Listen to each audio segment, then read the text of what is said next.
Goeiemôre broers en susters. Baie welkom ook vanoggend by die gesamentlike ontmoeting met ons Here. En ons bede is ook dat dit vir elkeen tot opbou en versterking vir jou geloof ook mag wees. Indien jy 'n besoeker is vanoggend of meer van die gemeente te wete wil kom of wil aansluit by die gemeente, ons het bome daar buite. Jy kan net daar uitstap hier agter. Daar's 'n welkomboom met 'n bordjie. Gaan staan gerus daar, iemand sal wel met jou kom gesels, daar's mense aangewys wat dit moet doen, en dan kan hulle 'n bietjie meer vertel van die gemeente en hoe jy kan betrokke raak ook in die gemeente. 'n Paar ander afkondigings onder meelewing, dink ons aan Marietjie Boshoff, wat Dinsdag 'n heupvervanging operasie gehad het. Ons is baie dankbaar om te sê dat alles goed verloop het. En dan onder gelukwensing, sê ons net geluk aan Annelie Leon Cachet en Sheldon Besaidnout. Annelie is lidmaat hier by ons. Hulle het gistermiddag in die kerkgebou getrou en ons bid vir hulle ook 'n wonderlike geseënde lewe saam toe. Ook baie geluk aan die ouers Corneels en Ursula met hierdie mooi geleentheid. Ons noem ook dan dat oom Chris betrokke geraak het by Goliath om in die Sondagmiddag, oom Chris, of wanneer is dit? Sondagmiddag. Eredienste daar te of samekomste, Bybelstudies daar aan te bied, nê. So ons vra ook voorbeding net vir oom Chris, en indien jy ook wil betrokke raak, gaan gesels met Ria of met Reinhold of met oom Chris oor hoe mens verder betrokke kan raak en daardie bediening ook verder kan uitbou. Dan die laaste afkondiging net, ons het al talle male afgekondig van die Grief Share program wat aangebied gaan word, die hantering van rou na die verlies van 'n geliefde. En indien jy nog belangstel, is vandag die laaste dag wat jy nog kan die naam opgee vir Dominee Reinder. So indien jy in die gemeente is, sien hom sommer na die tyd, of indien jy deur die internet ingeskakel is, stuur sommer vir hom 'n boodskapie net. Jy sal merk die datums is aangebring daar in die boodskapper, en die eerste ontmoeting is reeds die 24ste April, maar daar moet sekere voorbereiding gedoen word, daar moet materiaal aangeskaf word, dat ons net seker maak daar is genoeg vir almal wat graag wil deelneem hieraan. Kom ons sing vanoggend vooraf saam, lied 274, baie onbekende lied, maar dit is 'n beruiming in 'n sekere mate van Genesis 5, waar die prediking vandag kom. Ons sing onder andere die woorde, leer my om soos Henog met u te wandel, tot die einde van my pad wil ek so wandel en u hand vat. Ons sing saam lied 274 en daarna begin ons met die erediens.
Ons hulp is in die naam van die Here, wat die hemel en die aarde gemaak het, en wat getrou bly tot in ewigheid. Geliefdes, genade, barmhartigheid en vrede vir julle van God ons Vader en ons Here Jesus Christus deur die kragvolle werking van die Heilige Gees. Amen. Ons gaan nou staan en sing ons tot lof en eer van die Here, Psalm 146. Ons gaan daarvan saam sing vers 1, vers 6 en vers 8, waar ons hierdie wonderlike woorde sing, prys die Here met blye galme. O my siel, daar is ryke stof. Met ander woorde, daar is soveel dinge wat mens net aan kan dink en kan dink en kan dink. Alles die goedheid van die Here beleef en daarom uitbreek in 'n lofstem tot eer van die Here. Ons staan en sing ons saam Psalm 146 en daarna kan jy bly staan vir die belydenis van ons geloof.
Ek glo in God die Vader, die Almagtige, die skepper van hemel en aarde.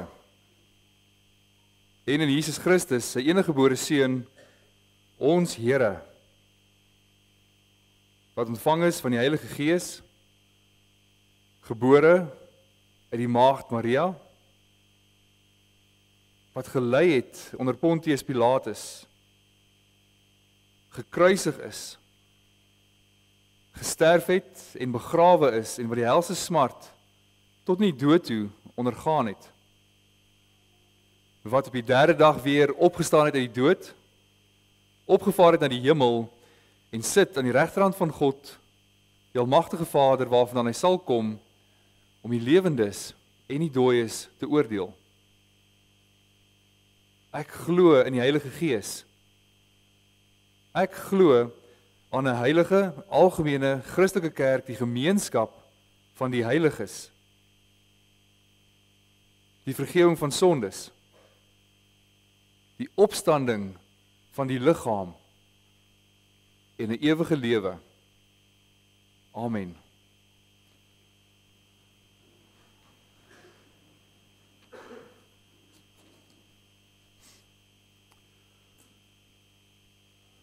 Terwyl ons net so bly sit, gaan ons saam sing voor ons luister na die wet van die Here. Psalm 119 vers 23. En ons sing hierdie woorde in vers 23. Eintlik 'n mooi belydenis ook van die NGB artikel 1. Dan sê U is goed. U is goeddadig. O fontein van alle goed. Leer my dan wat goed en reg is uit U goedheids oorvloed. So ons sit net so sing ons saam Psalm 119 vers 23, daarna luister ons na die wet van die Here en direk daarna sing ons weer saam terwyl ons bly sit Psalm 25 vers 4 en vers 5. Waar ons die woorde sing dat God is goed in al sy handel en hy sal met sy handel lei wat verdwaal was en verlore.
Toe het God al hierdie gebooie aangekondig. Ek is die Here jou God wat jou uit Egipte, uit die plek van slawerny bevry het. Jy mag naas my geen ander gode hê nie. Jy mag nie vir jou beeld of enige afbeelding maak van wat in die hemel daarbo of op die aarde hieronder of in die water onder die aarde is nie. Jy mag hulle nie vereer of dien nie, want ek, die Here jou God, eis onverdeelde trou aan my. Ek reken kinders die sondes van hulle vaders toe, selfs tot in die 3de en die 4de geslag van die wat my haat. Maar ek betoon my liefde tot in die 1000ste geslag van die wat my liefhet en my gebooie gehoorsaam. Jy mag die naam van die Here jou God nie misbruik nie. Want die Here sal die een wat sy naam misbruik nie ongestraf laat bly nie. Sorg dat jy die Sabbatdag heilig hou. 6 dae moet jy werk en alles doen wat jy moet, maar die 7de dag is die Sabbat van die Here jou God. Dan mag jy geen werk doen nie jy of jy seun of jou dogter, of die man en vrou vir jou werk, of enige dier van jou, of die vreemdeling by jou nie. Die Here het in 6 dae die hemel en alles daarin gemaak, die aarde en alles daarop, en die see en alles daarin. En op die 7de dag het hy gerus, en daarom het die Here dit as gereelde rusdag geheilig. Eer jou vader en jou moeder, dan sal jy lank bly woon in die land wat die Here jou God vir jou gee. Jy mag nie moord pleeg nie. Jy mag nie egbreek pleeg nie. Jy mag nie steel nie. Jy mag nie vals getuienis teen 'n ander gee nie. Jy mag nie iemand anders se huis begeer nie. Jy mag nie sy vrou begeer nie, ook nie 'n slaaf of slavin, 'n bees of 'n donkie of enigiets anders wat aan hom behoort nie.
Kom ons bid saam.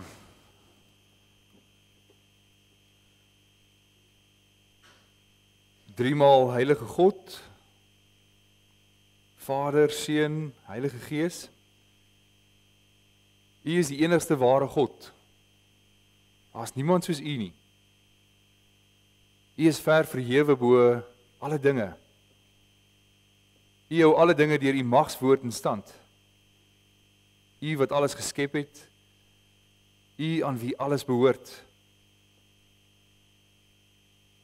Here, U het in die wysheid ook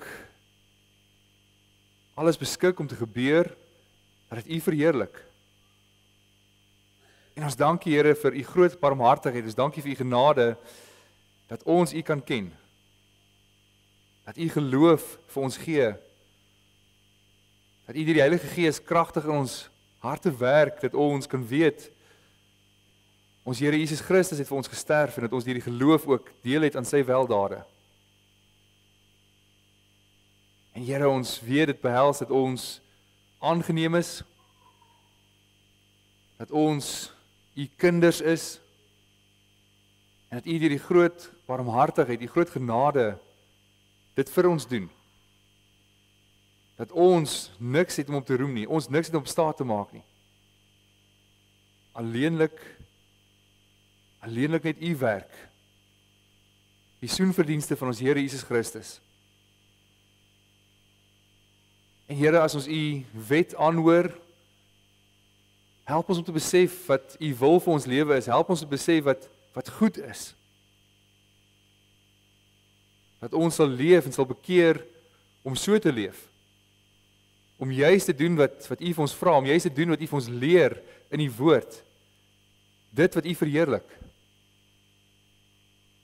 En ons bede is, Here, juist daar waar ons afdwaal, daar waar ons broers en susters in die geloof ook afdwaal, dat u hulle sal teruglei. Bring gebeure oor hulle pad.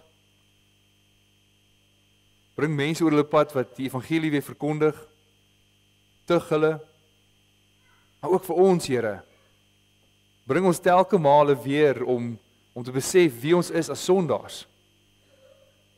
Dat ons soveel groter verlange het na die werk van ons Here Jesus Christus om hom te ken.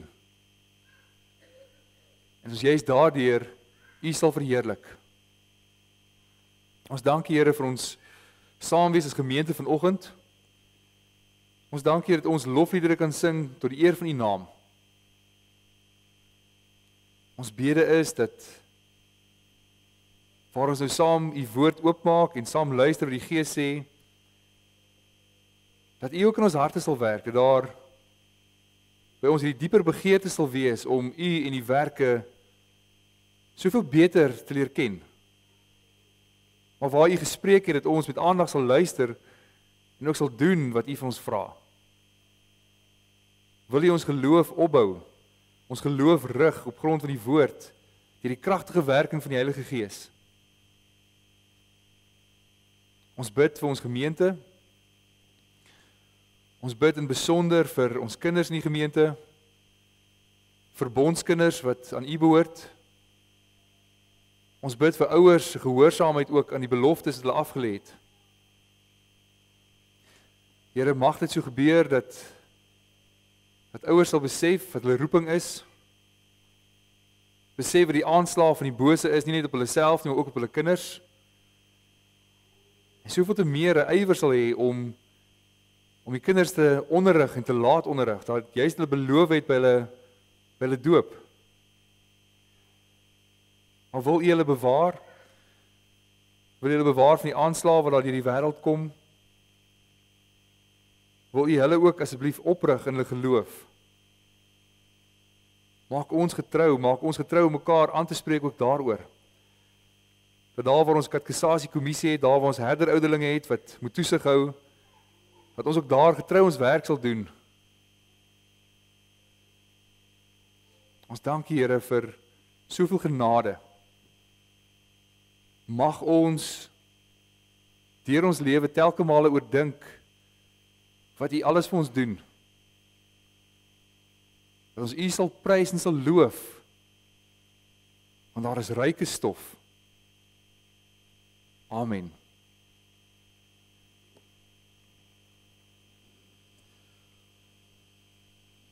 Ons luister vanoggend saam na die woord van die Here uit Genesis en daarvan saam hoofstuk 5.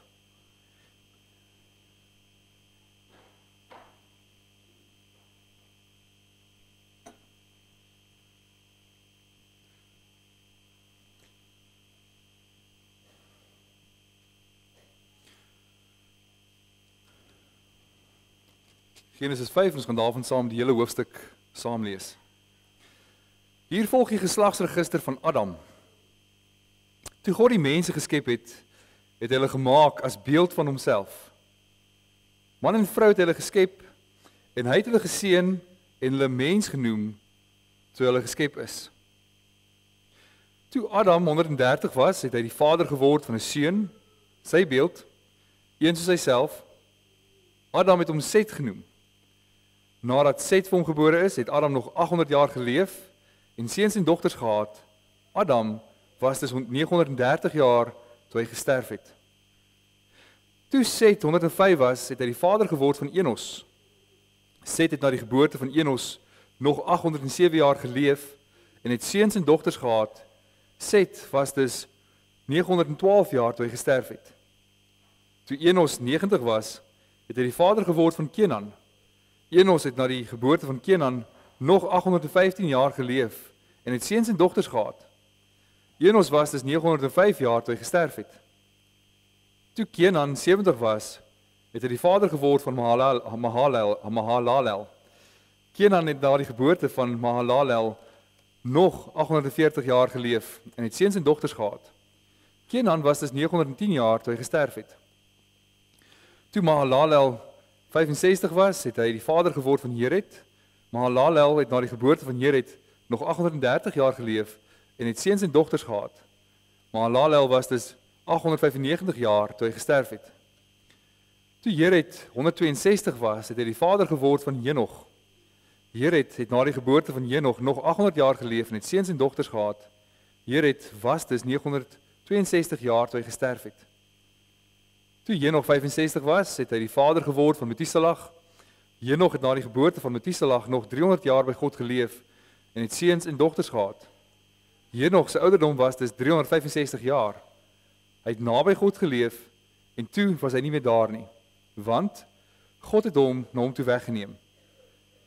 Toe Methuselah 187 jaar was, het hy die vader geword van Lamech.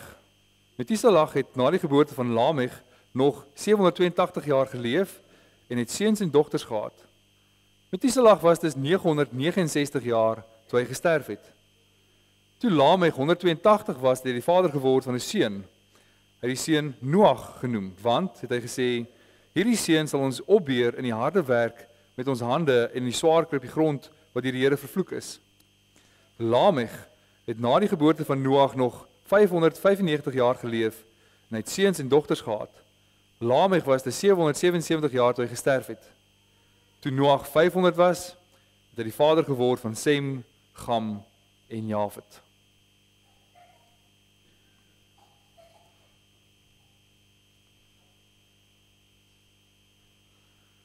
Geliefde broers en susters, die letterlike vertalings van hierdie gedeelte wat nader aan die oorspronklike vertaal is, stel dit baie mooi dat Henog naby aan God geleef het, maar meer spesifiek dat hy met God gewandel het. En wat 'n wonderlike beskrywing is dit nie dat beskryf word dat iemand met God gewandel het. In Amos 3 vers 3 gebruik God self hierdie beeld en sê maar sal twee saamloop indien hulle dit nie vooraf afgespreek het nie. So om saam met iemand te wandel in die algemene sin van die woord beteken dat jy teen dieselfde tempo en in dieselfde rigting moet beweeg. Met ander woorde, twee mense wat in teenoorgestelde rigtings beweeg, kan nie saam wandel nie. En twee mense wat nie dieselfde tempo loop nie of nie dieselfde rigting gaan nie, kan ook nie saam wandel nie. En dit is ook anderster as om saam te reis. As jy saam met iemand reis, dan beteken dit ons beide het 'n bestemming waartoe ons wil gaan en beide van ons bymekaar, want die bestemming is die doel hoekom ons saam reis. Maar wandeling is anders. By wandeling gaan dit juist daaroor dat ek wil net tyd saam met die persoon spandeer en daarom loop ons net saam. Daar's nie 'n ander doel, 'n eksterne doel oor hoekom ons saam wandel nie. Ons wandel saam want ons geniet mekaar se geselskap. Ons wil graag saam met mekaar wees en daarom wandel ons saam. Ek kry die prentjie in my kop van 'n man en 'n vrou wat net saam in die aand dalk net om die blok gaan stap. Die doel is nie iets anders nie, dit is net saam te wees en saam tyd te spandeer nie. Dit gaan dus daaroor dat daar 'n doelbewuste besluit is om saam met mekaar te wees want jy vind vreugde in mekaar. En dan is dit baie besonders om te sien waar hierdie woorde voorkom hier in Genesis 5 wat hier baie mooi vir ons vertel word van hierdie wandeling. In Genesis 5 hoor ons weer 'n geslagsregister. 'n Vorige keer het ons na Genesis 4 gekyk, die tweede gedeelte, waar daar 2 geslagsregisters vir ons aangeteken is. In die eerste plek is daar vertel van Kain se geslagsregister, wat van Adam af loop tot by Lamech, wat die 7de geslag is van Adam af, maar maak net, onthou net, daar is nog 'n Lamech ook in Set se geslagsregister, maar hier is die ander Lamech waarvan ons laas keer gehoor het. So daar word ons aangedui by die volheid, in die 7de geslag van Adam af, die volheid waarop het uitgeloop het. Dat die sonde van die mensdom word deur Lamech aangedui, iemand wat trots is op sy sonde. Iemand wat teen die skepingsorde van God ingaan, iemand vir homself 2 vroue neem, wat heel moontlik aandui op hulle karaktereienskappe wat hulle oppervlakkig was, eintlik op uiterlike skoonheid staat gemaak het, en dat hy 'n jong man se lewe neem, en dat hy so baie vreugde daarin vind, dat hy 'n lied komponeer, en dit vir sy vroue sing. Daar word ook in daardie geslagslyn vir ons baie mooi aangedui, oor wat die kulturele vooruitgang was van die mensdom. Daar was boerdery, en daar was musiek, en daar was metaalwerk gewees, en nogtans loop daardie geslagslyn uit op die dood. Die ander geslagslyn wat ook in die vorige hoofstuk genoem was ook die geslagsregister van Set. Wat ons gehoor het, vir hom is Enos gebore, en die hoogste kenmerk van hierdie geslagslyn wat genoem word, is dat hulle in daardie dae begin het om die naam van die Here aan te roep. Met ander woorde, dat hulle as kerk saamgekom het om die Here te aanbid. Dis nie meer individue nie, maar as kerk. Geslagte van jonk en oud wat saamkom om die Here te aanbid. En nou begin die 5de hoofstuk van Genesis weer met daardie selfde geslagsregister van Set. En hier, dit word ons aangedui, die nuwe afdeling met die woorde, hier volg die geslagsregister van Adam. Onthou dat die geslagsregister is wat deur Set gaan, en nie deur Kain gaan nie. In hierdie geslagsregister word daar vir ons 'n lys van 10 name genoem. Vanaf Adam tot by Noag. Daar was Adam, en Set, Enos, Kenan, Mahalalel, Jered, Henog, Methuselah, Lamech en Noag.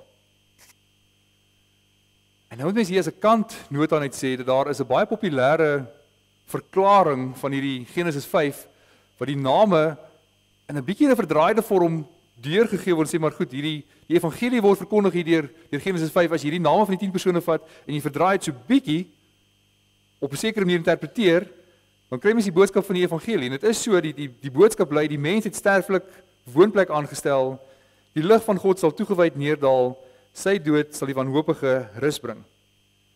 Maar dit staan bietjie op losse skroewe, dit staan nie op 'n vaste verklaring van die name van die teks wat dit vir ons deurgegee word nie.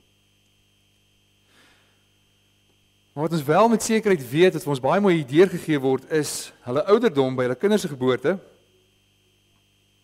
en wat dan baie merkwaardig is, wat ons nie mag mis, wat in hierdie gedeelte staan nie, dat hoewel dit weer dieselfde geslagsregister van Set is daar 'n verskil van wat hier genoem word, en verskil van die geslagsregisters wat in Genesis 4 genoem word. Daar's 'n wesenlike verskil wat hier genoem word. En wat ons hier nie mag mis nie, is dat hier ook hulle sterftes genoem word. In hoofstuk 4 hoor ons, hy was die vader van hierdie, en hy was die vader van daai, en hy was die vader van daai ene gewees, en dan eindig by Lamech, wat die dood vier. Maar in hoofstuk 5 is daar ook 'n aanduiding van hoe oud elkeen geword het, voordat hulle gesterf het. Met ander woorde, hierdie is uiters belangrik om raak te sien, dit is al 'n herhaling wat vir jou uitspring en sê, maar kyk hierna. Want, dis van hulle sterf vanweë natuurlike oorsake. Ons hoor dus hierdie refrein reg deur hierdie hoofstuk, en toe het hy gesterf. 8 keer in die hoofstuk herhaal dit, dat jy moet kennis neem daarvan, dat jy moet nadink daaroor. Dis met ander woorde nie vanselfsprekend nie. Ons wil vandag byvoorbeeld sê, iemand het 77 jaar oud geword, en impliseer, hy het gesterf.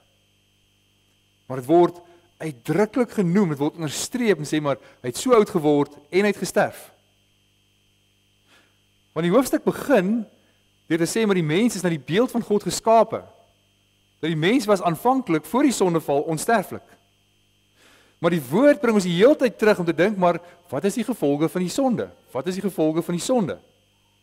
So van die sondeval en die sonde van die mens kom die dood. 'n Geslagsregister wat nooit hierdie woorde moes gevat het en hulle het gesterf nie, bevat nou hierdie woorde. Dat die mens is nie onsterflik nie, daar is gevolge vir die sonde.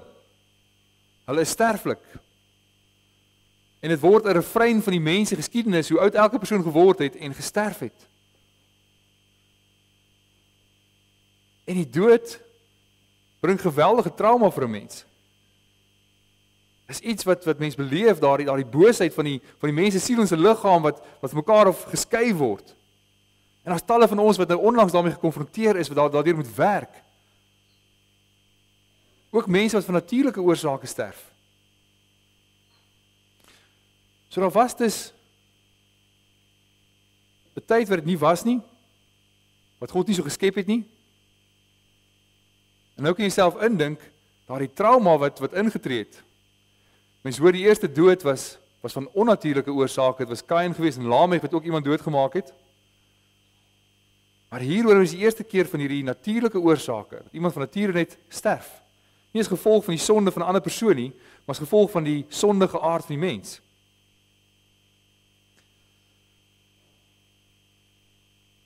Daar was 'n dag in die mensgeskiedenis waar die eerste persoon aan natuurlike oorsake gesterf het. Tyd voor dit wat nog niemand van natuurlike oorsake gesterf het nie.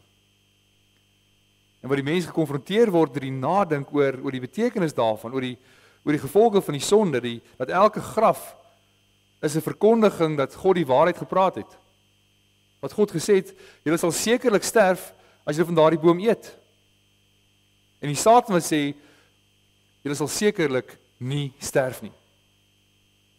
So Genesis 5 kom geen en herhaal elke keer maar God het die waarheid gepraat, regdeur. Die waarheid is dat God wat God se woord is, dat die mens gehoorsaam moet wees aan God. So met elke refrein dat hy gesterf het, sê die Bybel, God praat die waarheid. Die sonde bring die dood in die wêreld in. En nou is dit so, die dood is 'n sekerte vir almal van ons. Dis universeel, daar's nie een mens wat kan sê, maar ek is uitgesluit hiervan nie, die dood sal ander mense tref, dit sal my nooit tref nie. Al hoe dit sal gebeur is as die wederkoms eerste plaasvind. En al hierdie mense was mense soos ons gewees, dis mense wat geleef het, net soos ons, mense wat hard gewerk het, mense wat belangstellings gehad, mense wat dinge ontdek het, mense wat plekke ontdek het. Maar al wat ons weet van hulle is, hulle het geleef, hulle het gesterf. En na 'n baie kort tydjie is dit al wat van hulle onthou word. So die dood is dus baie duidelike vyand, die laaste vyand. So na die sondeval hoor 'n mens 'n geslag kom en 'n geslag gaan, 'n geslag kom en 'n geslag gaan. Hierdie refrein wat half hopeloos lyk, dat die dood net die oorhand oor die mens gaan kry. Totdat ons van Henog lees. Dat Henog is die uitsondering op hierdie refrein wat reg hierdie boek gaan. Van Henog lees ons 2 keer in die enkele verse in Genesis 5. Hy het naby God geleef. Letterlik soos gesê het ook dat hy het met God gewandel. Dit staan by die begin, by die geboorte van sy kind in die geslagsregister aangedui en ook by sy sterfte. 2 keer word ons gesê hy het by God gewandel, hy het naby God geleef, hy het saam met God gewandel. Met ander woorde, deur sy hele lewenstyd was hy naby die Here gewees. En as 'n mens hierdie woorde hoor van hy het saam met God gewandel, vat dit jou noodwendig terug na voor die sondeval toe. Na Adam en Eva. Want daar het die mens ook saam met God gewandel. Daar lees ons dat God het gekom en hy het gewandel en die mens gesoek. Hy het gemeenskap, soos die gewoonte was, opgesoek met die mens om saam met die mens te wandel. Daar is hierdie intieme gemeenskap tussen God en die mens gewees voor die sondeval. Wat hierdie baie duidelik vir ons sê is dat hier nog steeds intieme gemeenskap met hom saam met God. Wat ons dus baie mooi moet hoor uit hierdie verse uit is, wat hier verkondig word, is dat die ewige lewe, hierdie intieme verhouding met God, kom nie eers die dag as ek sterf nie. My ewige lewe begin nie die dag as ek doodgaan nie, my ewige lewe begin die dag wat ek weergebore is, die dag wat ek saam met God begin wandel. En Johannes skryf sy eerste brief juis oor hierdie rede. Hy sê, ek skryf hierdie brief dat julle kan weet, gelowiges, julle het reeds die ewige lewe. In Johannes se breër konteks is oor liefde en haat, sê maar julle die liefde in julle, van God in julle het reeds die ewige lewe. Dit begin nie eers een dag later nie, dis reeds nou. Met ander woorde, ons hoor baie mooi dat God hierdie intieme verhouding met die mens weer kom herstel. En dat dit gebeur dat deur ons Here Jesus Christus en wat hier nie geweet kan word, wat vooruitgewys word, is deur Henog en sê, maar dit sal kom. Daardie verhouding met God word herstel. Dit is nie gebroken vir altyd nie. Met ander woorde, die belofte wat God maak, van hom wat sal kom, wat die kop van die slang sal vermorsel, is waar. Want hy wandel saam met God. Met ander woorde, voor dit, hy die naam van God aangeroep, maar nou ook, hy wandel intiem saam met God. So die feit dat hy nie gesterf het nie, dat hy na God toe geneem is, het vooruitgewys na Christus, wat op Golgotha die dood sal oorwin. So dink jouself in hoe angswekkend dit moet wees, as jy as 'n sonde besmette mens na God toe geneem moet word, wat 3 maal heilig is. Dit kan tog nie. Jy as 'n sondige mens, kan nie in die heilige teenwoordigheid van God kom, as daai sonde nie weggeneem word nie. En juist dit is 'n verkondiging daarvan, daai sonde van hom is weggeneem, hy is geneem na God toe. Hy is skoon gewas. Daar is volkome verlossing van al sy sonde in Christus. Maar die ewige lewe begin nou, reeds in hierdie lewe. So as daar van Henog getuig word dat hy met God gewandel het, gaan dit oor sy alledaagse lewe. In alles wat hy gedoen het, het hy in volle gemeenskap met God geleef, die gemeenskap met God opgesoek, en alles wat hy doen, wil hy doen wat God vra, leef volgens God se wil. In Hebreërs 11, vers 5 tot 6, hoor ons wat die Hebreërskrywer daaroor sê. Hy sê, omdat Henog geglo het, is hy weggeneem, sonder dat hy gesterf het. En hy was nêrens te vind nie, omdat God hom weggeneem het. Van hom word getuig dat hy, voordat hy weggeneem is, geleef het soos God dit wou. As 'n mens nie glo nie, is dit onmoontlik om te doen wat God wil. Wie tot God nader moet glo dat hy bestaan, en dat hy die wat hom soek, beloon. Ons hoor dis presies dieselfde woorde in Genesis 5 as in Hebreërs 11, dat hy was naby God gewees, maar die woord het met God gewandel, word vervang in Hebreërs met hy het geleef soos God wou. Met ander woorde, hy het God se wil uitgeleef in sy lewe. En dit gebeur alleenlik op grond van geloof. Hy het gedoen wat God behaag. Hy het hierdie geloof dat hy God verheerlik, wat God bly maak.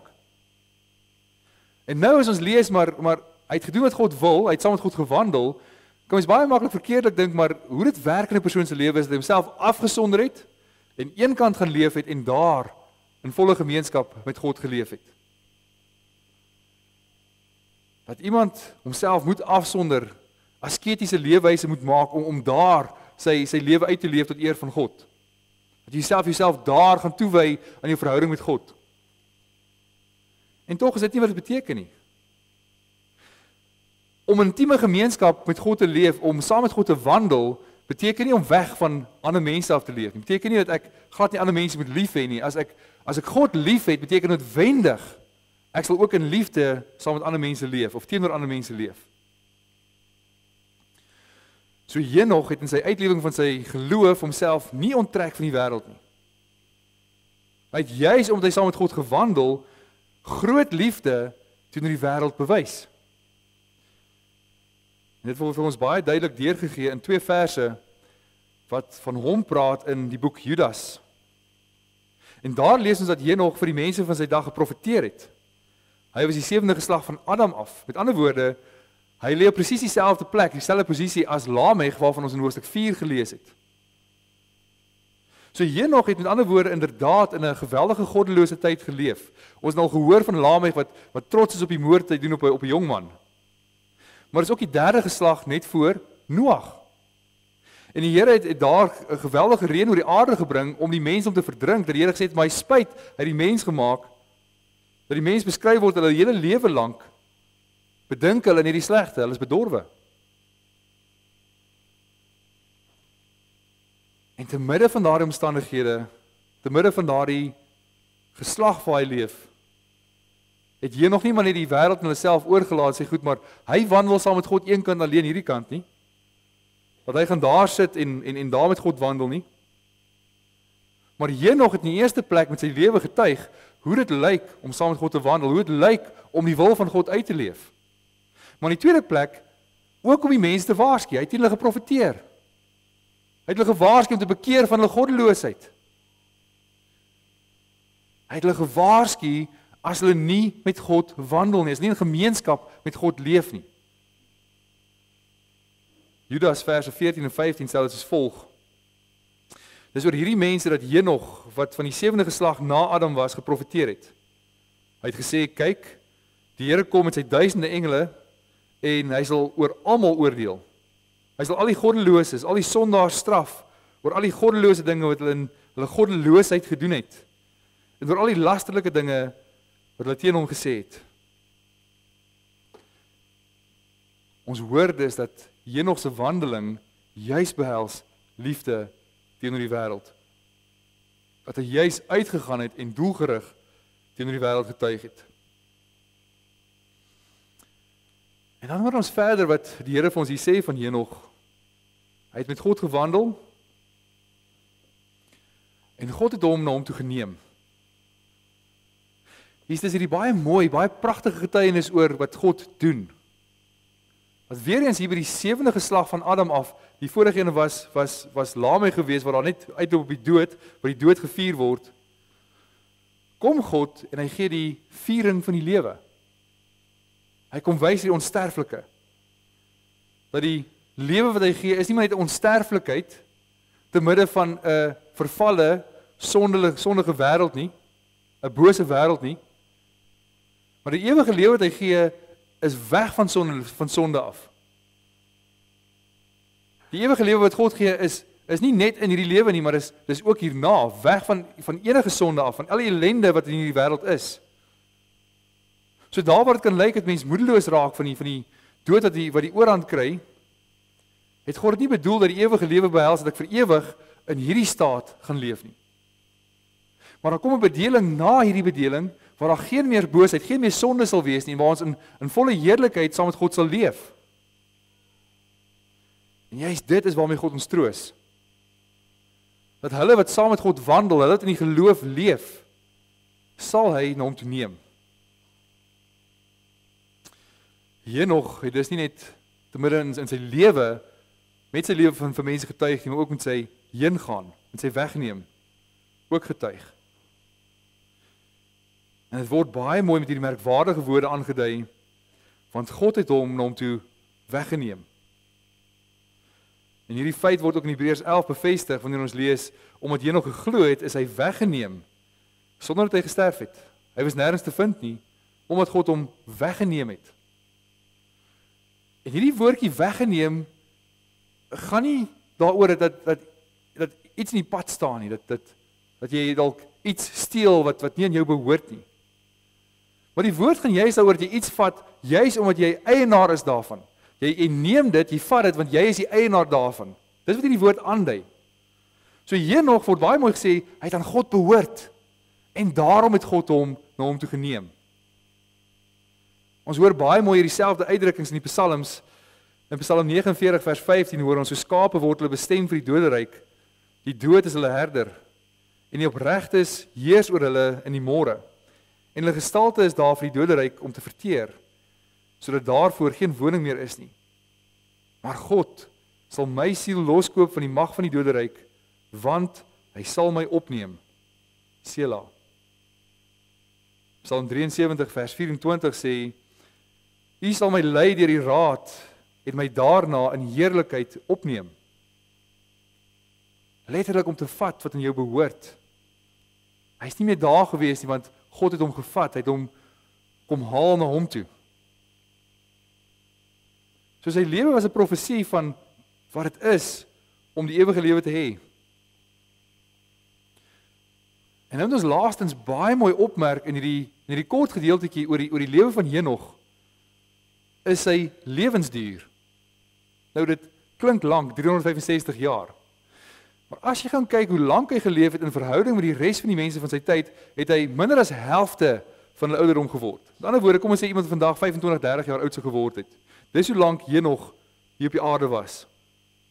Dis presies die teenoorgestelde van die lengte van wat die ander geleef het.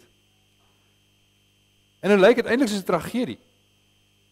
Hy het getuig teen die goddeloosheid en liefde geleef in die wêreld. Hoekom sal die Here hom wegneem? Is sy getuienis in die wêreld nie meer belangrik nie? Hoe kan God so 'n regverdige mens se tyd kortknip?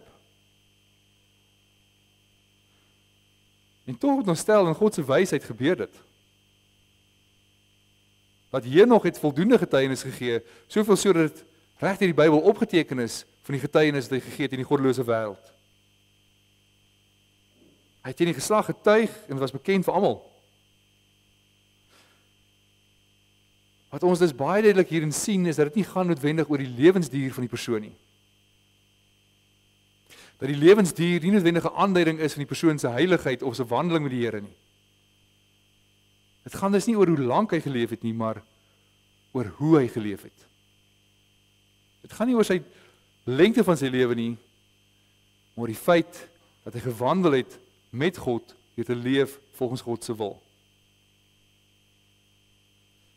Dit gaan dus oor sy geloof. As mens weer in Johannes se brief gaan lees, dan sê die res van die woorde oor die ewige lewe, ons kan weet dat ons het die ewige lewe, ons wat glo. Nou broers en susters, dit bring ons by die vraag oor hoe lyk jou lewe? Hoe sal jou lewe beskryf word as iemand iets sal sê, is jy iemand wat beskryf sal word dat jy met God wandel? Dat jy met ander woorde iemand is wat gemeenskap met God geniet. En alles saam met God wil wees, so naby as moontlik aan God wil leef en God se wil doen in jou lewe, want jy besef, dis goed en God is goed. En alles in jou lewe wil getuig van wie God is. Dat jy nie anders kan as sê, maar ek wil saamkom, ek wil die woord oopmaak, ek wil saam met ander gelowiges kom, ek wil die Here so aanbid. En mens kan nie dink dat hier nog 'n groter gelowige was nie. Die mense wat die apokriewe boeke geskryf het 'n boek na Henog vernoem om hom te verhef as 'n supergelowige. Maar hy was net 'n gelowige soos ons. Hy het God bly gemaak want hy het geglo. En het uit die geloof uit alles gedoen. Hebreërs 11 vers 6 sê as 'n mens nie glo nie, is dit onmoontlik om te doen wat God wil. Wie tot God nader moet glo dat hy bestaan en dat hy die wat hom soek beloon. Dit gaan dus oor jou geloof. Dat waar Jesus Christus vir jou in die kruis gesterf het, waar sy bloed vloei en sy liggaam gebreek word, dat hy daar jou sonde wegneem. En dat hy daar sy regverdige lewe wat hy verdien het, jou mee bekleed, as die Vader jou sien hy regverdige lewe. Dat jy God verbly, nie deur jou eie lewe nie, maar deur Christus se lewe. En dit gebeur deur die geloof. En jy is daarom moet ons ook uit die geloof leef. Dat iemand weet wat die regte ding is om te doen, en hy doen dit nie, is dit sonde. En juist daarom gee die Here vir ons die Heilige Gees om ons te lei in ons lewe, om ons geloof te kan uitleef, te weet wat God se wil is en jy spesifiek daarvolgens te leef. Dat ons kan doen wat God vra en daar waar dit nie gebeur nie, ons sal bekeer van die verkeerde dinge. En juist daarom, broers en susters, as ons sê dat ons wandel saam met God, kan dit nie weggesteek word nie. Dis nie iets wat ek kan sê, ja, ek wandel saam met God, jy sal dit nie weet nie, maar eintlik doen ek nie. Dis iets wat sigbaar is vir die hele wêreld om te sien. Jou lewe is 'n getuienis daarvan, van hoe dit lyk om te leef volgens die wil van God. En dit beteken nie dat ek myself gaan afsonder weg van die wêreld af nie. Dit beteken juis omdat ek lief is vir God, lief is vir my naaste, dat ek ook gaan getuig met my lewe en met die getuienis en sê, maar bekeer van julle goddeloosheid. Ek is besorg oor ander mense en hulle ewigheid ook. Dat ek ander mense ook roep tot bekering, omdat ek saam met God wandel.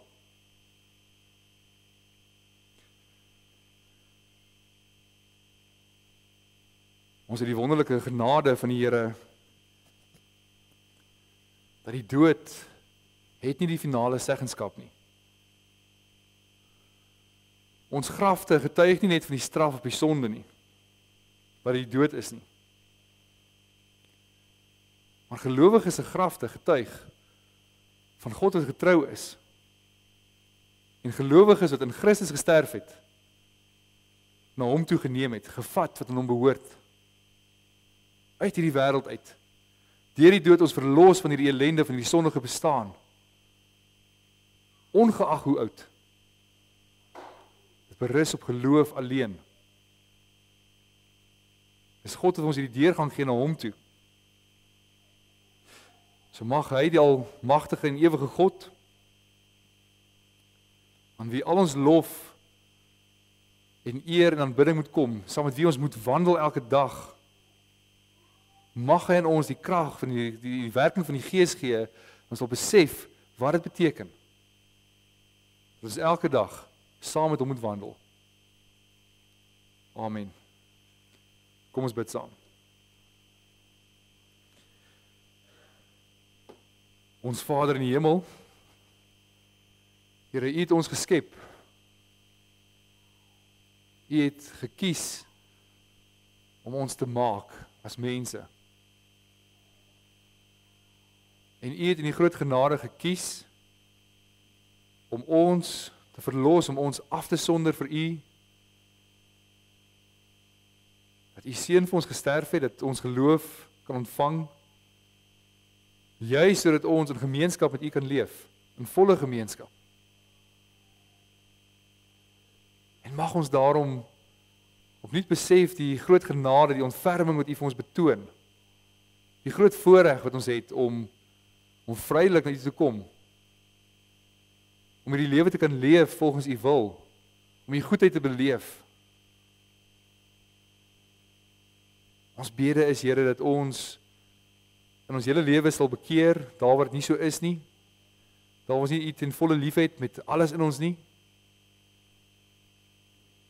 En dat ons hierdie diep begeerte sal hê om in alles saam met U te wandel. Ons dank U, Here, vir U verlossing. Ons dank U dat ons kan weet, die dood is nie finaal nie, maar dat ons in lewe en in sterwe nie aan onsself behoort nie, maar dat ons aan U behoort. Aan U kom toe al die lof en al die eer en al die aanbidding, tot in alle ewigheid. Amen.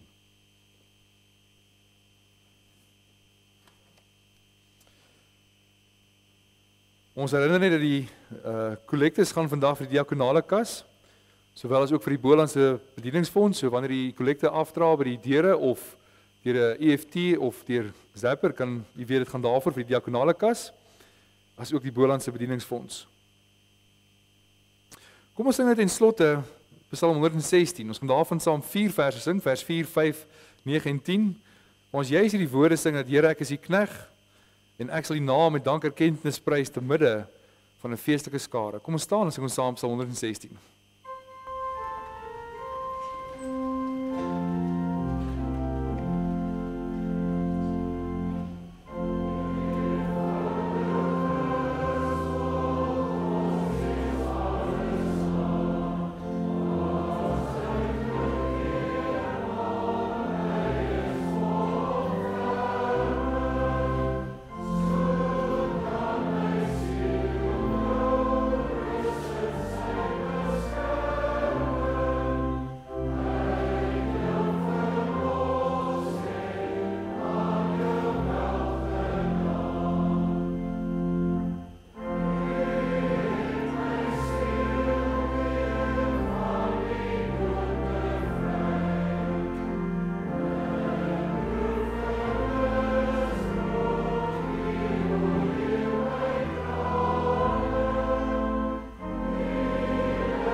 ontvang die seën van die Here.